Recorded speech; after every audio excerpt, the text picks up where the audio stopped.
வணக்கம். மகிழ்ச்சியோட ஒரு புது எனர்ஜியோட உங்கள் முன்னாடி நிற்கிறேன். டீலிமிட்டேஷன் கருப்பு சட்டத்துக்கு எதிரான நம்ம போராட்டம் வெற்றி பெற்றிருக்கு. இந்த ஆபத்தை ஒரு வருஷத்துக்கு முன்பே அறிந்து இந்த வெற்றியை பெறுவதற்கான எல்லா பணியையும் அப்போவே நாம் தொடங்கணும். மாநில முதல்வர்கள், எதிர்க்கட்சி தலைவர்கள் ஒருங்கிணைப்பு கூட்டம் தொடங்கி நேற்று முன்தினம் கருப்பு கொடி ஏற்றி கருப்பு சட்ட நகலை கொளுத்தினேன். அதுவே நேற்று திண்டுக்கல்ல வெற்றிக்கான வெடியை கொளுத்தினேன். தீ பரவட்டும்னு சொன்னேன். அது பார்லிமெண்ட் வரை பற்றிக்கிச்சு. 50-60களை பார்த்த பழைய திமுகவை பார்க்க வேண்டிய வரும்னு எச்சரித்தேன். அப்படின்னா என்ன என்று கேட்ட சில அறவைக்காடுகளுக்கு இதாண்டா திமுக பாருங்க என்று நேற்று ஸ்ட்ராங்காக காட்டியிருக்கிறோம்.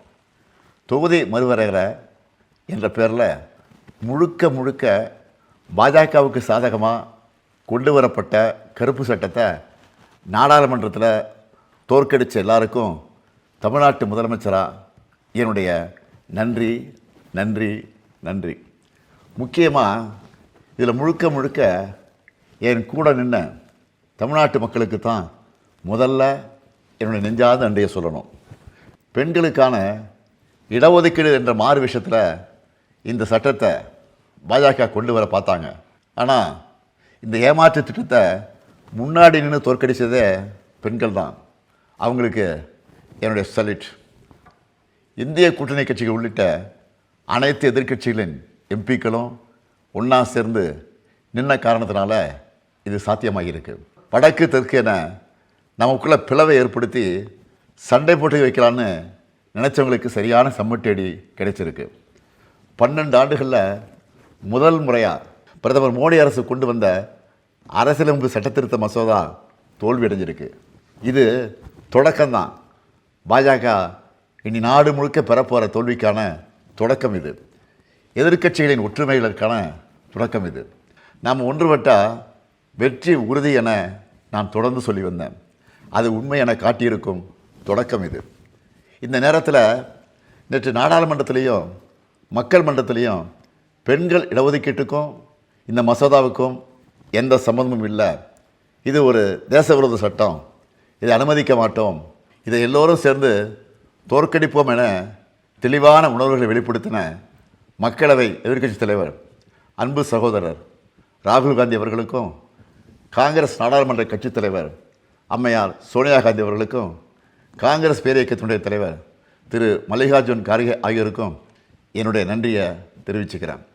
காங்கிரஸ் மட்டுமல்ல, திரிணாமுல் காங்கிரஸ் கட்சி தலைவர் அருமை சகோதரி மமதா பானர்ஜி, உத்தரப்பிரதேசத்தின் ஒளிவிளக்கு சகோதரர் அகிலேஷ், ஆம் ஆத்மி கட்சி தலைவர் அரவிந்த் கெஜ்ரிவால், ராஷ்ட்ரிய ஜனதா செயல் தலைவர் தேஜஸ்வி, தேசியவாத காங்கிரஸ் செயல் தலைவர் சுப்ரியா சுரே, பிஜு ஜனதா தலைவர் நவீன் பட்நாயக், ஜார்க்கண்ட் முக்தி மோர்ச்சா தலைவர் ஹேமந்த் சோரன், ஜம்மு காஷ்மீர் தேசிய மாநாட்டு கட்சி தலைவர் ஃபருக் அப்துல்லா, சிவசேனா தலைவர் உத்தவ் தாக்கரே, இந்திய கம்யூனிஸ்ட் கட்சியுடைய பொதுச் செயலாளர் சகோதரர் டி ராஜா, மார்க்சிஸ்ட் கம்யூனிஸ்ட் கட்சியுடைய பொதுச் செயலாளர் எம்ஏ பேபி, பிஆர்எஸ் கட்சி தலைவர் கே சந்திரசேகர ராவ், சிரோமணி அகாலிதள தலைவர் சுக்பீர் சிங் பாதல் ஆகிய தேசிய தலைவர்களுக்கும் என்னுடைய நன்றிகள்.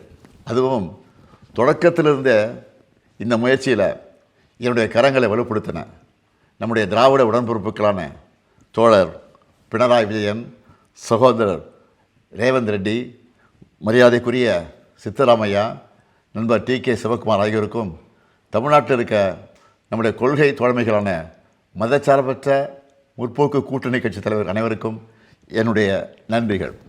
இப்போ நாம் பெற்றிருப்பது பாதி வெற்றி தான். 2001ஆம் ஆண்டில் செஞ்ச மாதிரியே இப்போவும் அடுத்த 25 ஆண்டுகளுக்கு, அதாவது 2051 வரை தொகுதி எண்ணிக்கையை மறுவரையறை செய்கிறத தள்ளி வைக்க அரசியலமைப்பு சட்டம் திருத்தம் கொண்டு வரணும். அது மட்டுமல்ல, பெண்களோட இடஒதுக்கீட்டுக்காக 2023ஆம் ஆண்டே நாம் ஆதரித்து நிறைவேற்றின சட்டத்தை எந்த நிபந்தனையும் இல்லாமல் பாஜக அரசு உடனடியாக இப்போ இருக்கிற உறுப்பினர்கள் எண்ணிக்கைக்கே அமல்படுத்துகிறோம். அதுதான் முழு வெற்றியாக அமையும். அதுக்காக போராடுவோம்.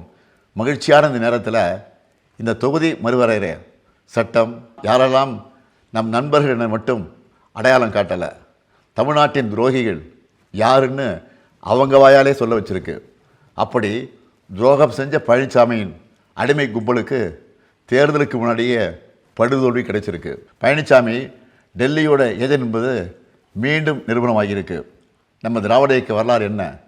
இந்திய அரசியலமைப்பு சட்டத்தில் முதல் சட்ட திருத்தத்துக்கு போராடி இடஒதுக்கீட்டை கொண்டு வந்தது திமுக. எப்பெல்லாம் இந்தி திணிப்பு வருதோ அப்பெல்லாம் உறுதியாக போராடி வென்றது திமுக. அதே மாதிரி தான் நேற்று தமிழ்நாட்டோட உரிமைகளை பிரதிநிதித்துவத்தை தடுக்க நினைச்சதை போராடி வென்றிருக்கு திமுக. இந்தியாவே இன்றைக்கி திராவிட முன்னேற்றக் கழகத்தை பற்றி உயர்வாக பேசுது. நம் வெற்றிகள் தொடரும். தமிழ்நாட்டு மக்களை சொந்த நாட்டிலேயே அகதிகளாக்க பார்த்த பாஜகவுக்கும் அவர்களுடைய ஏவல் அடிமைகளான அதிமுகவுக்கும் 2026 சட்டமன்ற தேர்தலில் மறக்கவே முடியாத மாபெரும் தோல்வியை கொடுப்போம். வெல்வோம் ஒன்றாக. நன்றி, வணக்கம்.